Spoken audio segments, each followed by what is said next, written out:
Hi everyone, it's Jodi and I'm here with Kaitlyn Zumbach, who is a product designer at Stampin Up. And she has a background with stamping, which is why we always love the products that she designs because she's actually using them to create some awesome things. And so she's here today with some tips that can help us amateurs know how to design. I wouldn't say you're an amateur. We need all the help we can get. So Kaitlyn's gonna take it away. Okay, so I'm gonna kind of go through my process of how I make a card and kind of like the things I'm thinking through. And I have like a finished card I'm gonna work through because it's always nice to see rather than just hear. So the first thing I'm usually doing is selecting my stamp set. In this case, we're gonna be using the Beauty of Tomorrow, which is in the August to December catalog. So first things first, I pick my stamp set. So this is the one that I'm going to be using today. And then the next thing I do is select the colors. And there's a few different ways you can kind of go about doing this. I'm going to get a little bit art nerdy here and art jargony for a second and give you guys a color wheel like lesson to kind of talk through things. I don't really like think through things in this way anymore. It's a little bit more instinct for me at this point. Okay, but here are your primary colors, red, yellow, blue.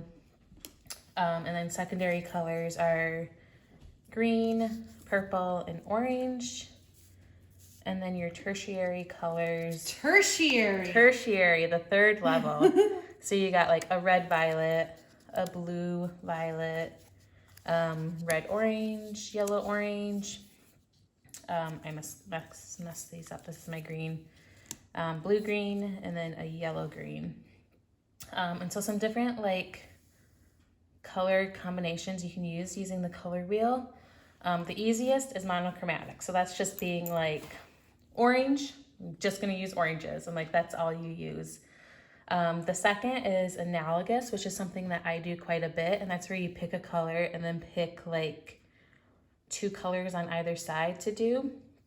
So like you can do green and then the green, blue, and yellow, green, or you can do the same thing with like orange. You could even do like yellow and go yellow, green, and like the yellow, orange. And this is something I do a lot. This is probably like one of my favorite combinations, is the analogous. And here's an example on a card where it's got the green, a more blue green, and then a more yellow green. That's really pretty. So it's kind of like monochromatic because it's like greens, but it's a little bit broader in the analogous color spectrum. And all of these colors in this pretty little wheel, these are all Stampin' Up colors. Yeah, these are all Stampin' Up colors I grabbed to like represent this idea. Let me see if I can remember. Real Red, Poppy Parade, Pumpkin Pie, Mango Melody, Daffodil Delight, Old Olive, Garden Green, Shaded Spruce, Pacific Point, Gorgeous Grape, Rich Razzleberry, and Mary Merlot. Good job. So that's the colors I'm kind of using to like represent this, because I have this like artsy one, but not everybody has this at home. So like if you wanted to make your own, this is what it would look like. So like the next kind of color scheme is a triad. And I always forget, so I always have to use like my little wheel to like see. So that's basically like taking your primary color and then going straight across to the complementary color, which is this, and then going two over. So the red triad is with a yellow and a blue. And then an example of this is this card here. So it's kind of like the purple, and then you go like two across and you get the green and like an orange. But even if I just like shift it a little bit to more of like a red purple, then I get like yellow orange. So it's a little bit loosey-goosey, but so I got like purple and then a green and then a little bit of like orange yellow for the stars. And then another thing you can do is also spectrum colors. And that's basically just like rainbow order. So it's basically like breaking the color wheel and going in a straight line like this, which is something I also do a lot. And I don't know why, I like to start my spectrums at yellow instead of red, even though the rainbow starts at red, but whatever. I think that's kind of fun. You can do whatever you want with spectrum. I would say generally if you're going like for a spectrum, pick like 5 colors, maybe 7, just so you're not overwhelmed. And I got a couple examples of this as well. So this one's like 6 colors. I'm trying to make sure you don't get the glare on it. And then this one I really love too. In the spectrum, I started at a blue instead. So those are some like color theory things if you struggle with selecting colors. So for this card, there's like a lot of like nature kind of things in there.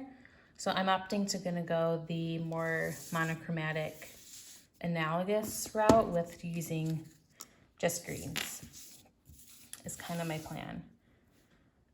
And I really, really love the new in colors of Evening Evergreen and Soft Succulent. And these are kind of basically the same color, just different values, just a lighter version of Evergreen. So this I would consider like more monochromatic. Yeah, they go so well together. Yeah, they go really well together.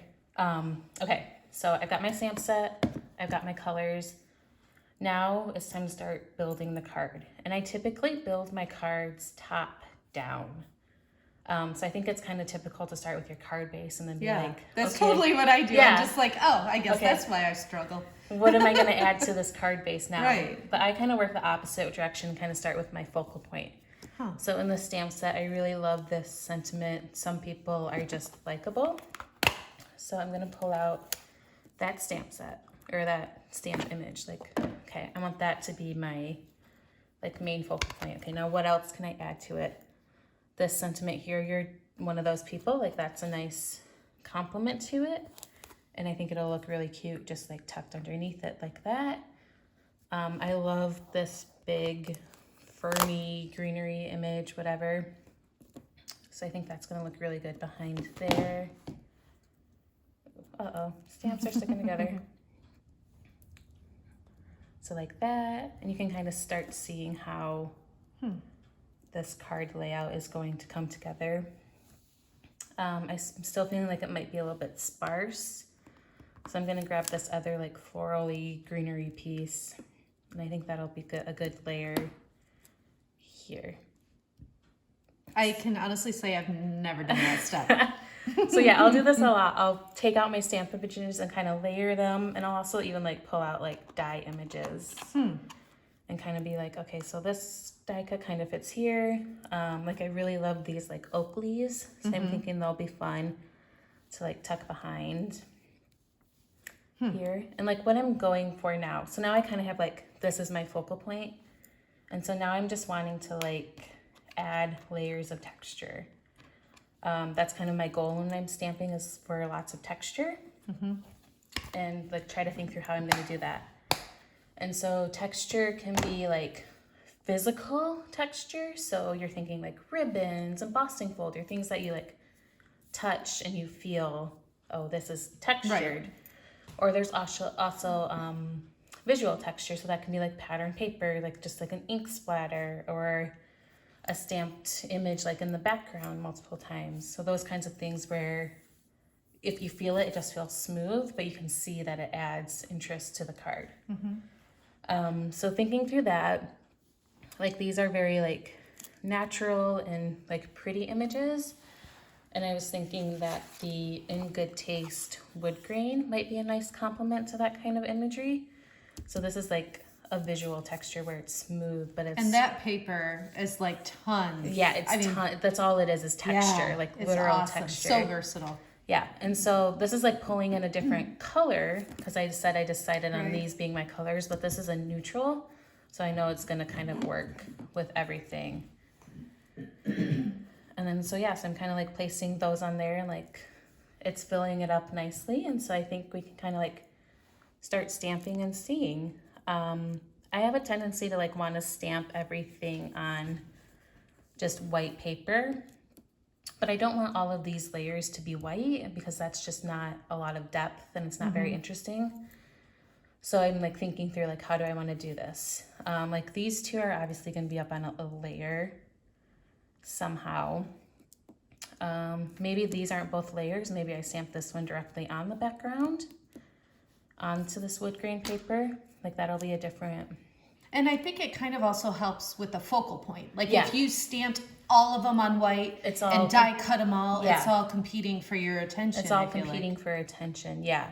So if I stamp this on the background and then I stamp and die cut this on white, I really want this to pop. So I think I'll do that on a color over the white.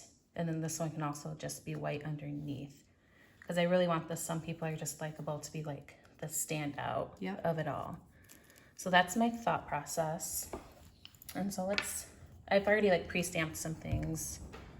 Just so I'm you still guys just aren't here fascinated by like the first thing I do literally when I'm Is like, fold okay, I the have to card design base. a card. I get a piece of cardstock, cut it in half, fold it, and go from there. Yeah, and that's usually my last step That's is the so card funny. base. So I'm deciding because I want this image to pop, so I'm going to do it in the darker of my two colors, the evergreen, and just stamp it there. And I really like how that looks. Also, I think like a very important thing is don't be afraid to mess up. Like this is just paper, you can throw it away. It doesn't have to be right on the first shot. I think sometimes we get in that like mindset, like, okay, this has to work. I started on it, but no, you can Like scrap it and you're not start making over. a huge commitment here. Right. And then next was this image I said I was going to stamp and cut out, which I did ahead of time just to save a little bit of time. So I did it in the lighter color, the succulent, and then it's just That going to looks so sit. nice together. Yeah, it's just going to sit like that here. And then the next pieces were these sentiments. So I was saying I want to make sure this pops. So I'm going to stamp this on a color. And so I did it on the dark evergreen. And so that's really nice contrast between the background and then this piece. Yeah. And is that embossed? It's embossed white. Okay. Yeah, embossed white. And then the secondary sentiment will just tuck nicely under there. And I just did the same evergreen on white so that it like goes together. And so yeah, so it's like starting to come together. But it's still a little bit flat, so like It doesn't have that Kaitlyn touch yeah, yet. it still needs a little bit more. So like how do we get there? So I like pulled out these oak leaf ones and I was like playing with those and I really liked those. And I cut these out of vellum. And vellum is one of my favorite products because it adds that texture, but it doesn't take away from anything you've already done, if you can tell. So just kind of like tucking those. Like, yeah, that's looking really cute because it just gives you subtle. that extra Yeah. subtle without being too much. And another like kind of rule of thumb is actually two rule of thumbs is play with different scales for these types of things. So you can see I cut out two of the bigger ones and one of the smaller ones because that's just more visually interesting. And then also odd numbers are better than even because our mind tries to group together even numbers. And so by just adding an odd, it just looks a little bit more balanced and your brain isn't trying to like connect things so much. So that's looking good. I still want a little bit more. I'm always using like, okay, now what like ribbon, what like physical texture now can I add? And so I'm using this braided linen thread. And like my go-to is always just like a bow and A big, nice, loose bow. Like big, that. nice, loose bow. And just like plop it down there underneath. Like so. That adds so much. It adds so much and it's so easy. And you'll notice I'm kind of like working in this like X thing where like the vellum's going this way and then the ribbon's going this way. I don't really have a reason for that. Like everything else, I'm like, this is why.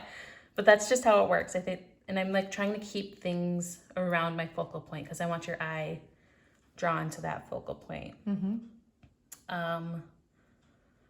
There's still like, I still feel like you could add like a little bit more. So like, I'm coming back to my stamp set again. Like, I think this bird's really pretty. Like that could be fun, just like kind of stamped in the background, or the splatter. I'm actually more drawn to because it's a little bit more subtle. It's not going to be competing for the focal point. So like I'm kind of looking like I want like a little bit more something here and a little bit more something down here. Again, kind of playing with that like X composition I've got going. So I just like slide all of this out. And then I'm gonna use this, I want it to be really subtle, so I'm gonna use the lighter color Soft Succulent, and I'm actually gonna stamp off so that it's not too much and doesn't take away from the other things that we've already decided on. And I'm just gonna stamp that a few times in those spots. Oops, I got a little, oh well, that's all right. In those spots I kind of showed you guys. And you'll notice I'm like rotating it because I don't want it to be super obvious that I'm repeating the same image.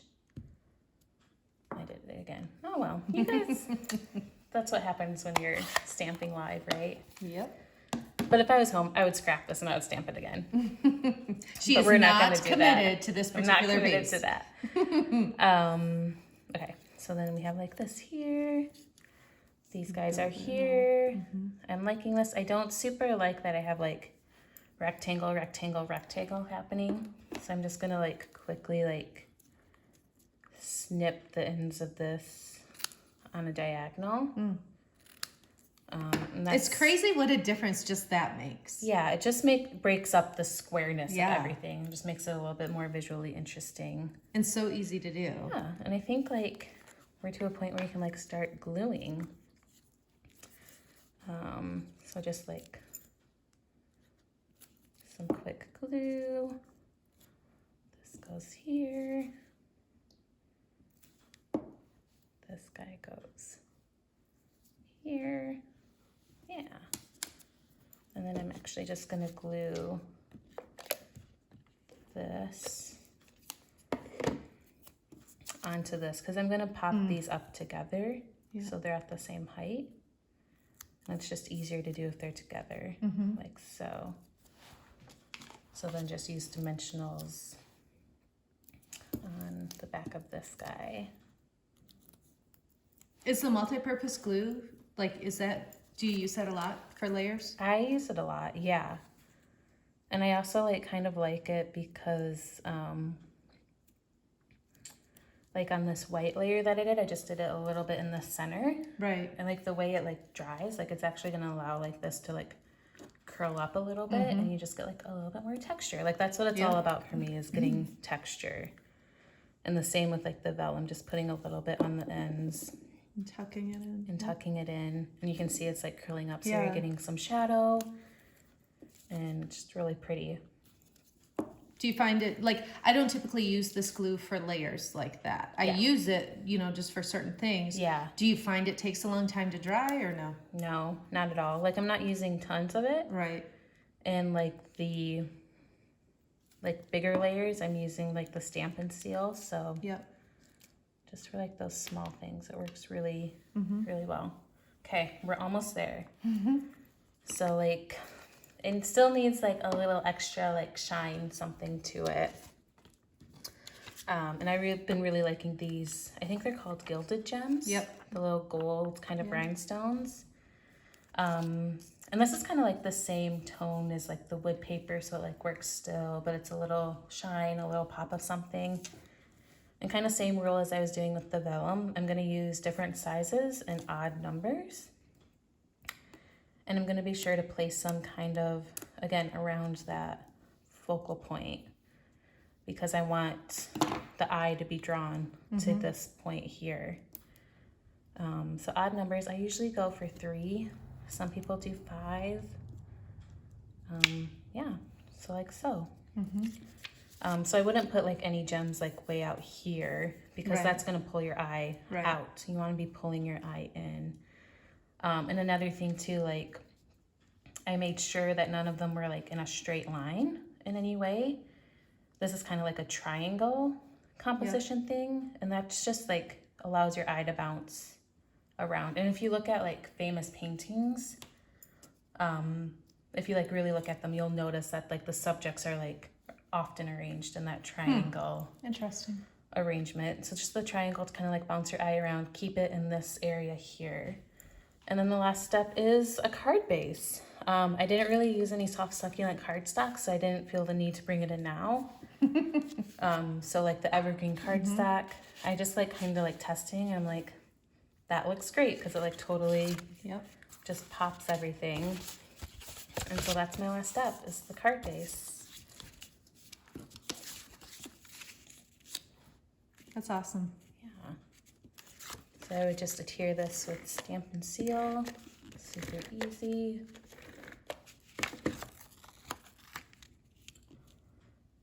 Yeah, and that's how I kind of go through making a card. Let me like look over my notes real quick to make sure I didn't skip anything that I I can't wait say. to like design my next card backwards. I mean, or maybe the right way for the first time. I don't know. I've just never. Yeah, that's how I totally do. Always, not always, but most of the time. Yeah. Because sometimes there's like a really cool background I want to try to do. Sure. So I start there.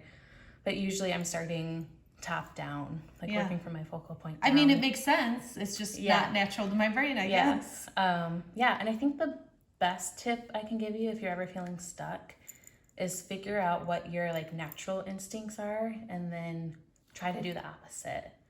So for me, like some of those questions are, can I include more than one of the main image on it? Because my tendency is to just do them one. So this is a really good example. Like my tendency is just to do one of those floral pieces. So instead, what happens if I do a couple or 3 or something like that? Can I make a different sized card? This is actually a good example too, because it's not a standard card. It's a little bit more narrow. Yeah. And then also like, can I stamp on something other than white? Because that's totally... Which you did, you know, with which I that did embossing here in is this great back, there. yeah. Very cool. And then is there an unexpected color I can stamp this in? Like leaves don't have to be green. It can be whatever color you want. I know you ask yourself every single time, how am I going to fit vellum onto this card? Yeah, well, yeah. I don't go in being like, oh, I'm going to use vellum. It just happens. It just works. That's funny. So figure out what your like natural tendencies are and then try to do the opposite if you're feeling stuck. And then also like pay attention to when you see on Instagram or whatever, like somebody else's card that you like, try to like pay attention to like, what is it exactly that you like about that? And then start applying those things to your cards as well. Cool. So yeah, I think that's everything. All right. Well, thank you so much for your color wheel lesson. I learned a lot there too. And just watching the whole process of you designing this card was awesome. So thank you so much.